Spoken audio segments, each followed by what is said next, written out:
obviously for everybody, the last few years have been, for lack of a better word, insane. We are resilient. Our industry's resilient. We've gone from, with COVID hit, the refining petrochemical industry, the coking industry, took a huge hit financially. People stopped flying, stopped driving.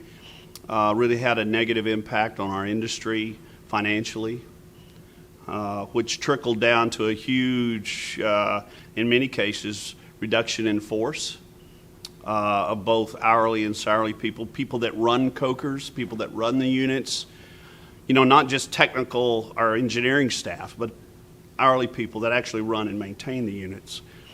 So much so that this is my 42nd year in the industry, starting in a refinery in 1980. When COVID hit, and I think we saw the implications on industry, I truly wondered, whether my career was going to be over.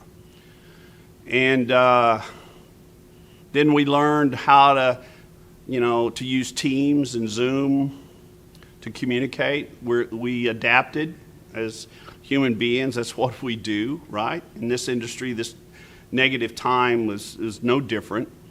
Resiliency is a word that comes up. So internally as a consulting company, that's something we use to communicate, but we also use it with our clients because everybody went home, was working from home. So we started talking to our clients, from our offices or bedrooms or wherever the computer was, right? Another issue from COVID was that through the downsizing, we lost a lot of experience in the industry, that's something my company provides, is old hair or gray hairs and no hairs like me with a lot of experience. But this is very much a people business, as we've talked about. Teams and Zoom can only go so far. This is about trust and credibility and who can help you solve a problem, which is one thing I love to do. And that's really where RefComm comes in. I started working, the guys that started RefComm back in the early 2000s, Gary and Paul, became my friends. I'd worked in the coking industry before as a consultant. Got to know Gary and Paul and actually helped them when they first got started. They weren't offering or had vendors come in and exhibit, and I said, that might be a way to help fund your vision, safety in the coking industry, which is something that I think is a little different than other conferences that I go to. It is focused on safety, it's focused on operations, the people that actually run the units, working together. Over the years, we've shared war stories, whether it's a crane falling on a coker and 5 people dying, or a fire, which is very rare in our in coking industry. So, but we've always held presentations in a very close relationship with operators and vendors, and it's all about getting better and learning from each other. And that's for me. I'm very heavily involved in API, the Codes and Standards meeting, the Inspection and Engineering Summit, which is coming up this summer. But this is one of my favorites. People are open. This environment it's just a little different. The way we do workshops here, the way we bring people in. I've facilitated or moderated several workshops for coking.com and RefComm over the years. And again, a very open environment, which is one of the things that I appreciate. RefComm is unique in that it brings the entire staff of people that run cokers together. It brings safety people, it brings operations, it brings process, it brings inspection, mechanical integrity, and maintenance together.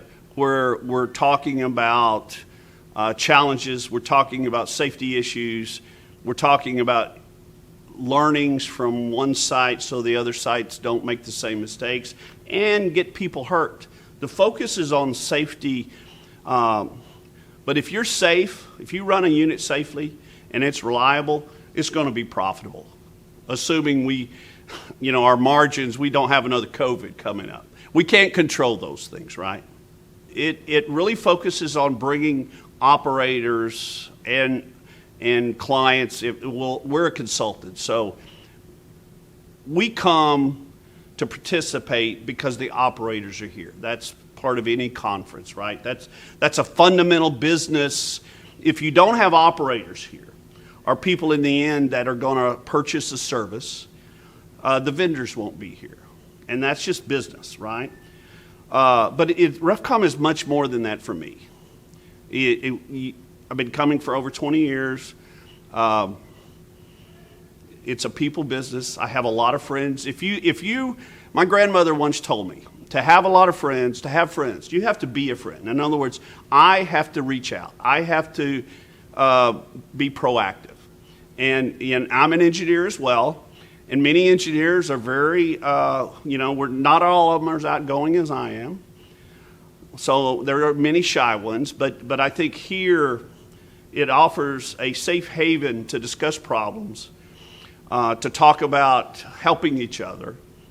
And that's one of the things that I think makes RefComm different, and one of the reasons I love coming. Again, to my part, is it's a people business. You can't get over, you can try, but at the end of the day, it's about trust, it's about credibility, and you don't get that over Zoom or Teams. It's in person, it's delivering. We were just talking at the table.